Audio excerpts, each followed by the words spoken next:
North Carolina State is one of America's great land-grant universities involved in large-scale research programs and world activities.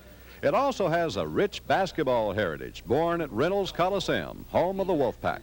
It was here that legendary Everett Case gave the South its first taste of big-time teams. Reynolds Trophy cases are well stocked with the spoils of that reign.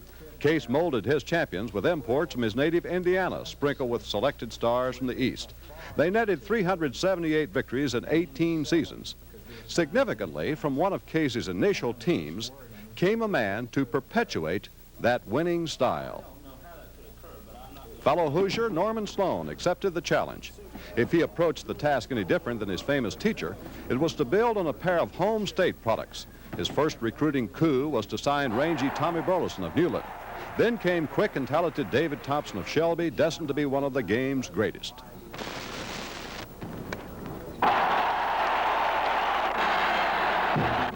Joining these two was a 5.5-foot package of dynamite named Monty Tao and a band of other gifted players. What they were to do would write basketball history. It was a team effort all the way, but there was a special glow from the home state followers. Two of theirs, Tommy and David, were brilliant.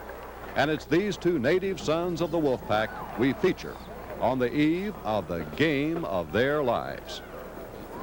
Reporter Bob Taylor captured the story of how this pair went from small towns to #1. We didn't have any, we had no centers or anything like that or gyms we could go to, but we had a lot of outdoor baskets that we played at, and then a lot of homemade gyms which we converted barns into when we play in the wintertime. And so it'd just be a bunch of guys playing.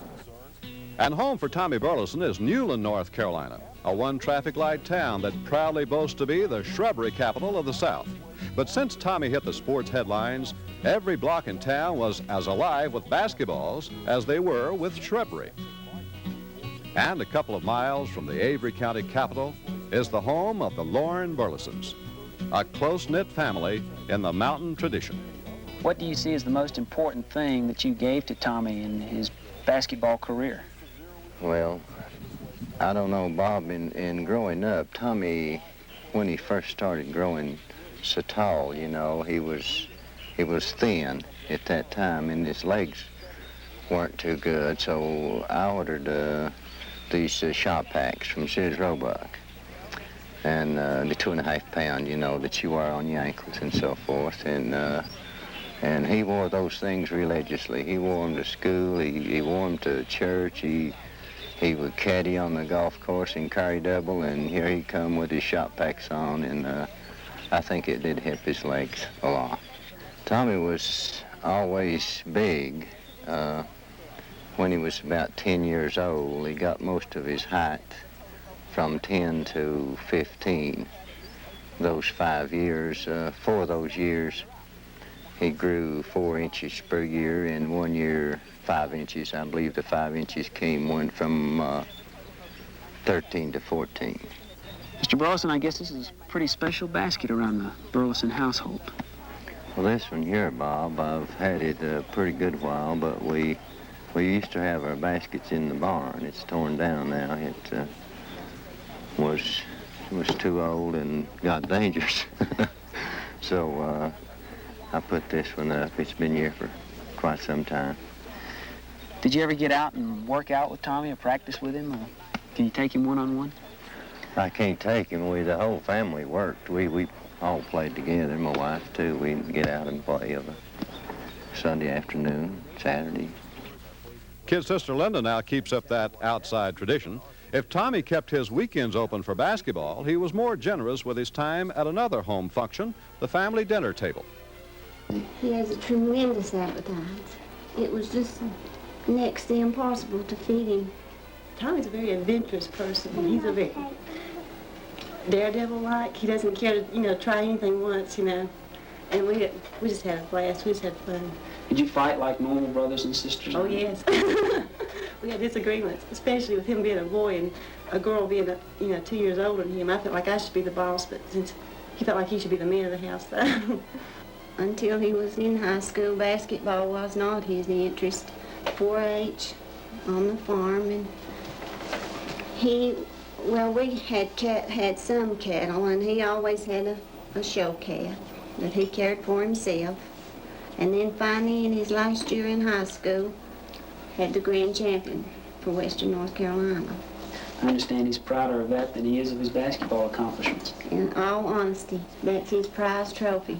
I don't see how anybody could prosper just like any of those players. And I don't see how anybody could prosper just like Tommy, because he's just such a friendly person and such a sincere person. And, I mean, we've just been raised that way. Our parents were just the most kindest people you'd want to know.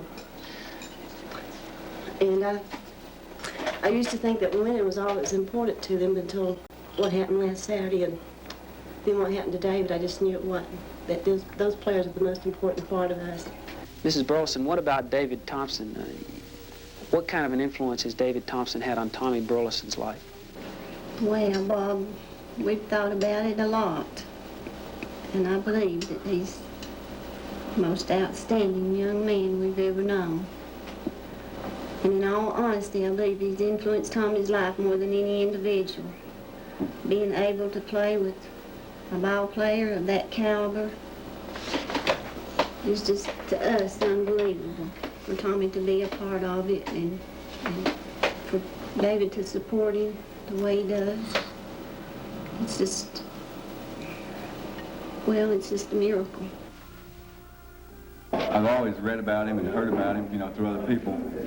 And then when I got to meet him, it was just, I thought people were, sort of kidding me that David was as good as he was and as great a person as he was. But after I met David and got to know him, those people who told me about him were definitely wrong, because he's a much greater person than that ever was. To me, David is just, his attitude and, like I say, companionship and everything, I wouldn't trade him for the world. He's the greatest person in the world.